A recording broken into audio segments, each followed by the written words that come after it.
So we're going to talk about how to start conversations with strangers without coming across as creepy, so that people actually want to talk to you. When I was getting very good at being a dating coach and I started becoming an expert, I had almost like apprentices, guys that wanted to learn from me. And we were using the skill not to go out and pick up women to have sex, as I said. We were using them to bring girls to nightclubs in London. We were basically promoters, and we made a lot of money doing it. You can make £5,000 a week promoting and bringing girls to nightclubs in London. And because we actually had the skill to be able to meet and attract people, it was a lot easier to get the girls to come with us than the random promoters like, yo, yo, yo, what's up? You know, we were actually having good conversations. And the girls would repeatedly come out with us because we weren't just having sex with them. So when we would take people out to the clubs and have connections, it was a much better way of developing a social circle. But my apprentices one day stopped they like lost the ability to bring girls to clubs. And I noticed it over a period of months because we got paid per girl and I was the only one that was getting paid. So I reached out to the guys, I was like, guys, what's going on? Why is your approach dropped to zero? So I was like, okay, what's the technique? They go, it's called the apocalypse opener. And I was like, okay, how does it work? He's like, you run up to a girl and you're like, oh my God, you're the most beautiful thing I've ever seen. I can't believe it. We need to get married. And she's so taken back by how positive you are and how overly sexual you are that it just makes them, they're really responsive and they really like you. And they give you their phone number straight away. But we haven't been able to get them to come out to the club. And I was like, have any of you dated any of the girls yet? They're like, no. And I was like, I'm going to put it to you that A, you got this random thing from some dude online who you have no idea whether it's real or not, whether it actually works. B, none of you have made it work yet, which should instantly tell you that this might not be a good idea. And C, did you ever think that maybe the girls are giving their phone number just to get rid of you because you're kind of being creepy and running up to random girls and telling them how much you want to have sex with them? And they were like, oh, yeah, good point. So the point is, there's no such thing as a bad way to start a conversation unless you're going to start a conversation really, really badly. If you're being normal about starting conversations, people tend to be pretty receptive. You know, I've seen firsthand people run up to people and be overtly sexual and had people be very polite. But that is a terrible way to start a conversation. In general, people have a fear that if I go up to this person and start talking to them, I'm going to get rejected. But that very rarely happens. It's almost in our heads. Most people tend to be very accommodating. And if someone doesn't want to talk to you, providing you're not being rude, they'll be pretty polite about it and be like, hey, you know what, I'm busy right now, I'm not interested. But if you're only approaching people that have already shown you approach signs, then you have no problem at all because they're going to be very friendly and very responsive. The question is, how do we start the conversation? Well, University of Chicago did a study and they analyzed a bunch of different opening lines and they found the number one line to use to attract somebody is, what is your favorite pizza topping? Go up to random people, what's your favorite pizza topping? Had the highest result of getting dates. I don't like that one. Just because the University of Chicago said it was the best, I know why that one worked, and I don't think they tested enough. It worked because you're asking someone's opinion, and it's an open-ended question that can't be answered with a yes or no. Conversational starters that start with a question that can be ended with a yes or a no will almost always be ended with a yes or a no. A conversation topic that opens up the conversation with an opinion is much more likely to continue. But I also don't like using opinions as the very first time I touch base with somebody to communicate with them.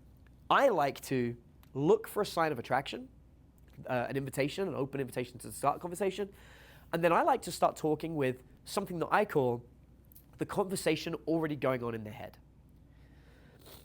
If somebody's bored and hanging out and looking at their phone, I know one thing about them. They're bored. And I will try and start a conversation on that point instead. Because if I'm using a topic that they're already thinking about, it makes it a lot easier to connect with them.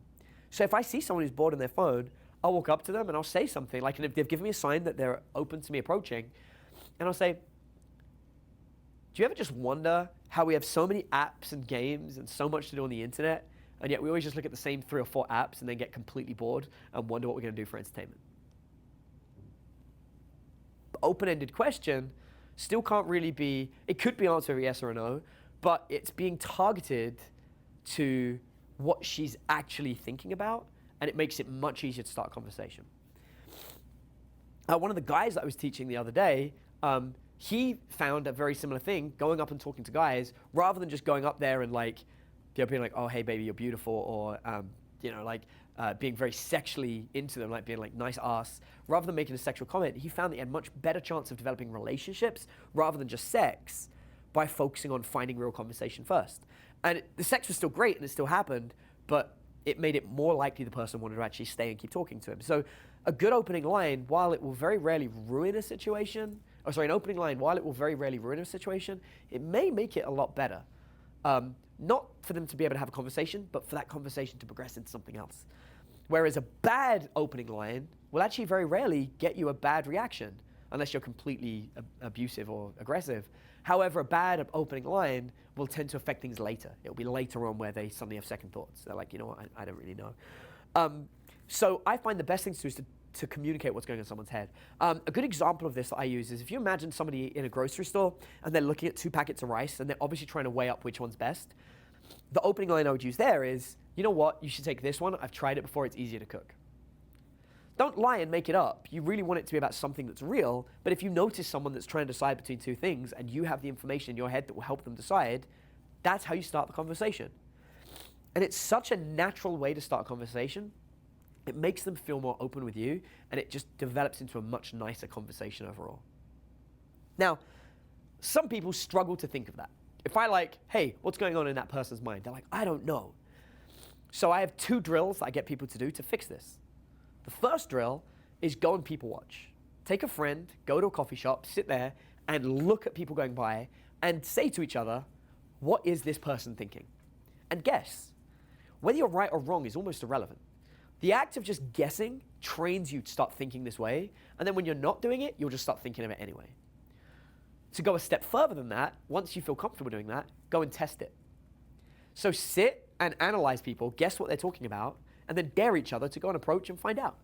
But okay, me and my friend are just sitting here joking about whether we can guess what people are thinking based on their body language. We've been reading some books on body language and wanted to test that out. Hope you don't mind.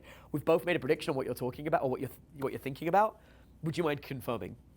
So you're not just like, I bet you're talking about this, because that might piss them off, right? But if you get their compliance, if they're like, yeah, I'm okay with giving you this answer, then you can ask the question. So the other drill that I get people to do is to start off with starting with a conversation that isn't based on what they're thinking, but is completely contextual. So there are 2 that I suggest, which is either functional or complement. Functional is things like, do you know where the restroom is? Do you know what time this bar closes? What's the name of that drink you're drinking? Very simple things. They don't tend to lend themselves to long conversations, but they'll get you over that fear of approaching. They'll get you being able to sit and talk to people. And if you're getting the sign that somebody wants you to approach, and then you go up to them, and I mentioned earlier on that sometimes you can do better with a pre-opener. Functionals work great as a pre-opening to a conversation, where I'll go up to somebody and say, hey, I'm sorry, could you mind handing me the salt? And they hand you the salt, and then you go back to your table because your table didn't have salt on it. It's all contextual. But then you can look, was that person friendly? Were they receptive? If they were, cool. Then you can go back and talk to them later, and you know that they're actually, that there are somebody you can talk to. The other way to do it is compliments. Most people like compliments. Most people don't know how to give them. To give a good compliment, it's got to be based on something the person actually worked at, not just something you feel you want to give. So some people will go up to a girl and be like, hey, baby, you beautiful.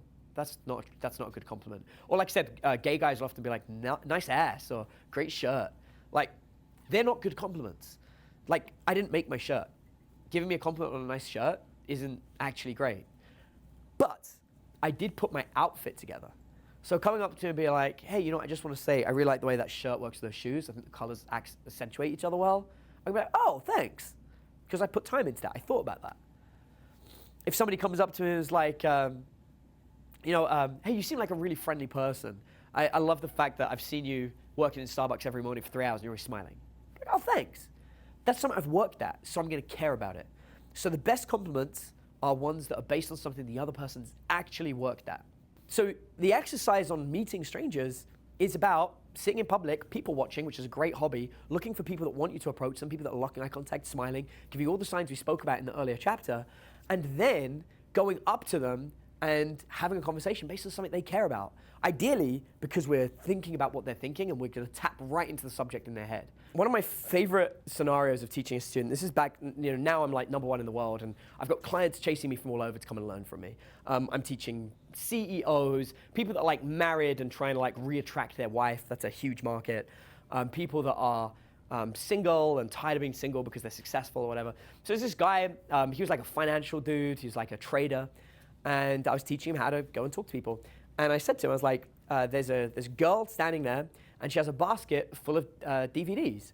That was back when people bought DVDs, and you buy it was like buy 3, get 1 free or something. And I was like, you should talk to her about the movies. Have you seen any of them? And he's like, yeah, I've seen them. I was like, okay, go talk to her about it. So he goes to talk to her, and then comes back after like 45 seconds. I was like, there is no way you had a conversation about those DVDs if you've seen them. And he's like, well, she wouldn't want to talk to me about the DVDs because she hasn't seen the movies yet because she's buying them. So I know she doesn't want to talk about it, so why would I do it? I was like, you don't have to spoil the movies. You can just go up to her and be like, oh my God, I really like those films. Like, it's great choices, blah, blah, blah. He goes, but I don't like the films. And this is when I realized he didn't understand the exercise here. He felt the exercise was all about him. He felt it was about what he likes doing and what he wants and his opinion of what she would want. For all he knows, she has seen the movies and just wants to add them to her collection. Or it's a birthday present for somebody and she doesn't care about the films either. But he doesn't know because he never had the conversation. He just assumed. And the biggest thing he assumed in that is that he knows everything. And that's the problem. In a conversation, you want to make the conversation about the other person and what they want, not what you want. In an ideal world, we will meet people that have the same interests as us so that when we meet them, we can talk about things they care about and we care about it too. So that's why when I try and meet people, I try and go to places where I know that I'm going to have common ground with them because we're at a convention where we both like the subject. I've spoken to people about like how I've had sex with porn stars and how I've had sex with strippers and how I've had sex with cosplayers. I've had sex with these people by meeting them at the right location. I met porn stars at a porn star convention. I met cosplayers at cosplay conventions. I met strippers in strip clubs. That's how I dated these people. Guess how I met the actresses that I've met and dated? On film sets.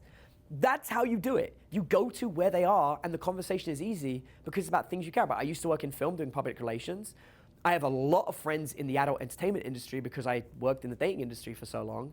And I forgot the other, and strippers, and my mum used to be a stripper. So it's very easy for me to make connections with people on these subjects. So I go to places where I'm gonna have connections. On the other hand, I remember for a period of my life, I found it very difficult to connect with what my girlfriends call granola girls. Granola girls being girls that are into wellness and health and chakras and meditation and yoga. I couldn't connect with them because I just didn't have a connection. So what did I do? Have a guess. I started studying yoga. I became a qualified yoga professional. I am a 200 EYT Vinyasa Flow yoga instructor who was only taught 5 classes. 3 that I had to teach and 2 for a friend of mine that wanted to pay me to do it. That's it. I now do yoga primarily for myself, but I can talk to anyone who's interested in yoga or meditation or chakras. My favorite thing is yogic philosophy, which I actually got really into because it's like mythology that you've never read. Like you know about the Greek battle of Thermopylae and you know about Hercules and all this kind of stuff. And you probably know about the Norse gods like Thor and Odin, you know all this stuff. But you don't know the yogic ones, but they're really cool. Vyagrapada is like a half human, half tiger, and he's all about sex and he invented the Kama Sutra. Vyagrapada. Viagra, it's where the name comes from. Love that stuff. Makes great conversation. You meet a girl that's into yoga, or like I said, my girlfriend we call granola girl, and you tell them that story. I'm talking about sex in a cool way that's about yogic philosophy that they don't know. It's a really great vibe. Makes it very easy to talk to those people. So anytime you've got something that you, like a person, you're like, I really like these kind of people, but I can't connect with them, you use that. Earlier on, I spoke about my buddy that has a film company and he likes doctors, likes medical professionals, so he goes to medical conventions. When he first realized he liked doctors was because he dated a doctor and he realized he had a type. He dated 2 and he liked them both, so he knew that's what he wanted. And he came to me, he's like, but I don't know how to meet them. I was like, you need to go to medical conventions. He's like, well, I don't want to become a doctor. You don't have to become a doctor, you own a film company. There are medical professionals that need to hire film people, and actually it's probably a great place for you to go and advertise because there's probably not much competition because film people tend to advertise at film conventions for some reason. They should be advertising at other conventions. So it's a really easy way to go and do it. So my point is, you want to have conversations that the other person cares about, not the one you necessarily care about, if you want it to be good. But if you want it to be perfect, it should be something you care about that you know they care about as well. And then it will hit it off.